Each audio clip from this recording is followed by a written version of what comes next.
Bonjour, bonsoir à tous et bienvenue dans cette vidéo où on va parler grève, repas et TPMP. Et comme chaque semaine depuis un mois, on va reparler manifestation contre la réforme des retraites. Nous l'avons vu dans la dernière vidéo, la manifestation du 7 février a suscité légèrement moins d'engouement que les précédentes, ce qui n'est pas le cas de celle du 11 février. 963 000 manifestants selon le ministère de l'Intérieur et 2,5 millions selon la CGT, peu importe le côté ou la méthode de comptage, les chiffres sont en hausse, c'est indéniable. Mais il semblerait que pour les syndicats, ce ne soit là que l'échauffement et que les choses sérieuses vont véritablement commencer en mars. En effet, l'intersyndicale, l'ensemble des syndicats participant aux grèves et manifs, a appelé à une grève reconductible de tous les corps de métier, qu'ils soient privés ou publics, et ce à partir du 7 mars. L'objectif étant clair, bloquer le pays jusqu'à ce que le gouvernement cède. Ah mais n'empêche, est-ce que ça va pas un peu loin cette histoire? Non, parce que jusqu'à maintenant, j'avais pas dit grand chose, mais la grève reconductible, vraiment? Mais c'est un truc de communiste ça! Ils pourraient pas parler avec le gouvernement au lieu d'essayer de bloquer le pays? Quoi? Ils ont déjà essayé et Macron s'en fout comme de sa première traversée de trottoir? Bon bah oubliez tout ce que j'ai dit, rendez-vous le 7 mars. Alors oui, mobilisation, mécontentement national, etc. C'est cool, mais pour l'instant, ça ne semble pas faire flancher le gouvernement, avec une Elisabeth Borne qui dit, je cite la une du Parisien, qu'elle n'est pas là pour avoir des états d'âme. Et dire que Macron l'avait pris comme première ministre parce qu'elle était un peu de gauche?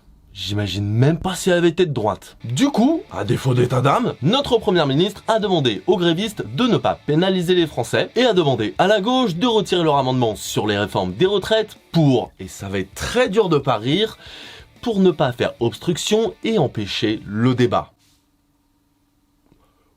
Non mais là c'est un sketch au bout d'un moment, soit elle a piqué un gag à Jérémy Ferrari ou à South Park, mais c'est pas possible. Ça fait je sais pas combien de temps que le gouvernement n'en fait qu'à sa tête. Ah bah si en fait je sais, 2017. Ça fait je sais pas combien de temps qu'ils disent que la réforme est non négociable, qu'on leur montre solution sur solution alternative pour pas faire crever les gens au travail parce qu'à s'y paraît c'est sympa, et qu'eux ils sont en mode ah non la réforme de retraite c'est la seule solution. Et après ils sont là, tranquilles, à demander aux gens d'être raisonnables, ils demandent aux syndicats de pas pénaliser les Français et à la gauche de ne pas empêcher les débats. Et ça c'est sans parler de Franck Riester, le ministre chargé des relations avec le Parlement français, qui a dit récemment, dans le plus grand des calmes, ne jamais avoir promis la retraite à 1200 €.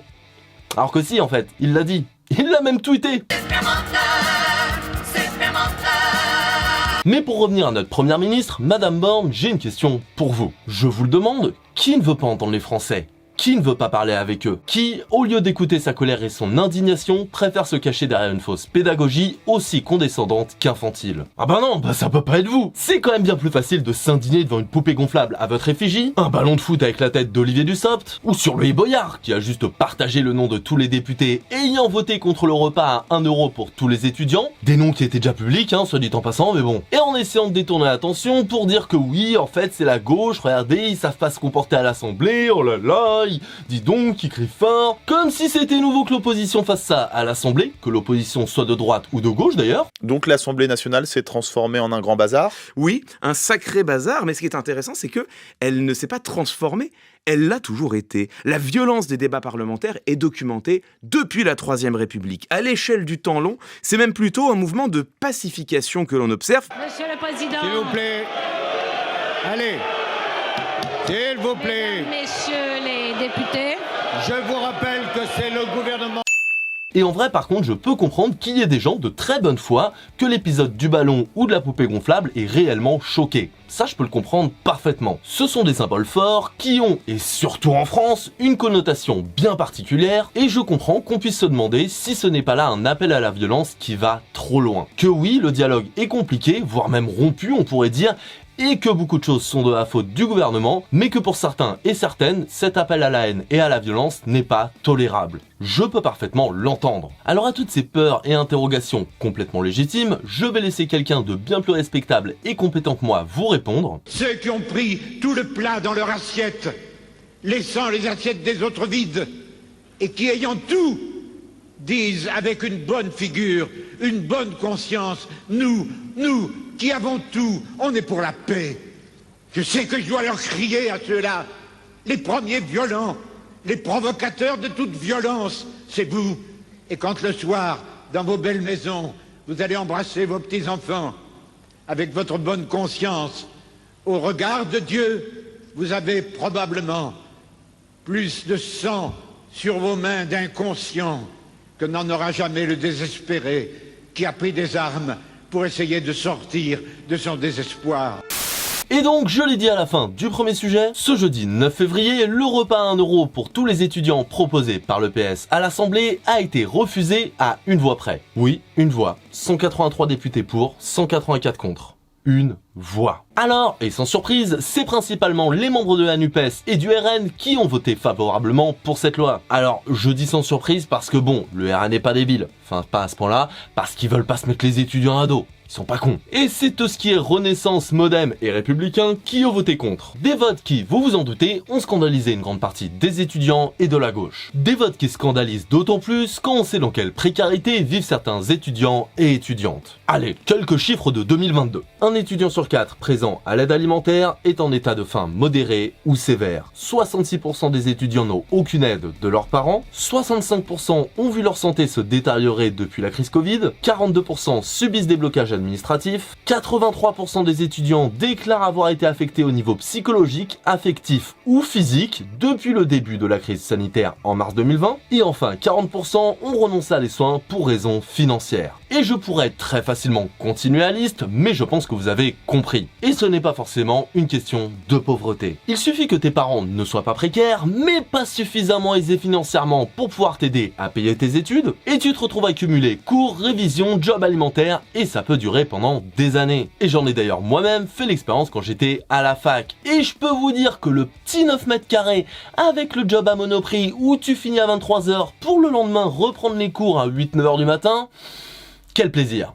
Et ça pendant 3 ans, bien évidemment. Mais bref, on n'est pas là pour raconter ma vie. Voyons donc les arguments des personnes défavorables à ces propositions de loi. Parce que je suis sûr qu'ils ont toutes les meilleures raisons du monde. Que c'est logique, pensé, et que finalement c'est notre petitesse d'esprit qui n'arrive pas à la grandeur de leur intellect. Eh bien la réponse de Sylvie Retailleau, la ministre de l'Enseignement supérieur, a été très simple. Elle nous dit que cette loi coûterait 90 millions d'euros et qu'il y a des mesures pour, je cite, aider celles et ceux qui en ont besoin. Oh bah ça va alors, si on aide déjà celles et ceux qui sont dans le besoin, bah tout va très bien. Les chiffres que j'ai sortis juste avant, ça doit juste être une erreur. Et puis bon, les gens qui pour X raisons n'ont pas de bourse et dont les parents ne sont pas dans la précarité, mais qui soit n'ont pas l'aide de leurs parents, soit à la limite de la précarité et donc galèrent, mais on s'en fout, ils ont qu'à travailler. Regarde-moi par exemple, c'était trop bien, c'est pour ça que ma licence je l'ai pas eu d'ailleurs. Burn-out, dépression. Et puis comme le dit le député Renaissance Sylvain Maillard, si cette loi passait, les enfants de Bernard Arnault pourraient avoir un repas à 1 € au Crous. Ce qui quand même serait pas trop juste. Alors ça c'est injuste, c'est vraiment trop injuste. Parce que franchement, quel gosse de riche n'a pas envie de manger ça? Ou ça? Ou même ça? Franchement, ça a pas l'air délicieux. Tu le sens pas le terroir? Tu la sens pas la cuisine digne de Ratatouille? Non, vraiment, je comprends qu'il soit dégoûté le fils de Bernard Arnault. Le pauvre, il va devoir se consoler du chef étoilé de papa. Quelle tristesse. Et pour finir, revenons sur notre présentateur fan de Bolloré préféré, Cyril Hanouna. Ah Cyril, une récurrence sur cette chaîne. On se souvient de la fois où il s'est attaqué au service public de l'audiovisuel, la fois où il s'est attaqué à Alain Chabat. D'ailleurs, quelle idée de s'attaquer à Alain Chabat? Qui n'aime pas Alain Chabat? Mais c'est surtout son clash contre Louis Boyard qui avait osé critiquer Bolloré, et le refus d'Hanouna de réinviter les membres de la France Insoumise sur son plateau suite à cette polémique qui a fait débat. Un feuilleton riche en rebondissements dont on a eu la suite récemment. En effet, et je vais reprendre les mots du Huffington Post parce que c'est quand même bien pratique, ce jeudi 9 février, l'Arcom, l'autorité de régulation de la communication audiovisuelle et numérique, en gros c'est le nouveau CNC. Bref, l'Arcom a infligé une amende record de 3,5 millions d'euros à la chaîne de télévision C8, sanctionnant ainsi les insultes prononcées dans le cadre de Touche pas à mon poste à l'encontre du député Louis Boyard. Bon alors déjà...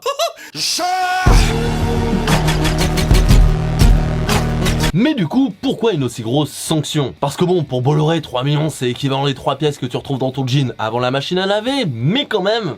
ça pique. Eh bien, l'Arcom a tout simplement estimé, je cite, que ses propos portaient atteinte au droit de l'invité, au respect de son honneur et de sa réputation. Cette séquence traduisant une méconnaissance par l'éditeur de son obligation de maîtrise de son antenne, a explicitement empêché d'exprimer en plateau un point de vue critique à l'égard d'un actionnaire du groupe Canal+, et que l'émission en question n'a pas été réalisée dans des conditions qui garantissent l'indépendance de l'information. En gros, l'Arcom reproche à Hanouna d'avoir insulté gratuitement Boyard, qu'il n'a pas su rester calme face à la situation et n'a pas respecté la liberté d'expression de son invité. T'as rien fait à part mettre un costume et faire un brushing. Alors toi t'étais où sur le pont d'Ivry quand il fallait aider les migrants?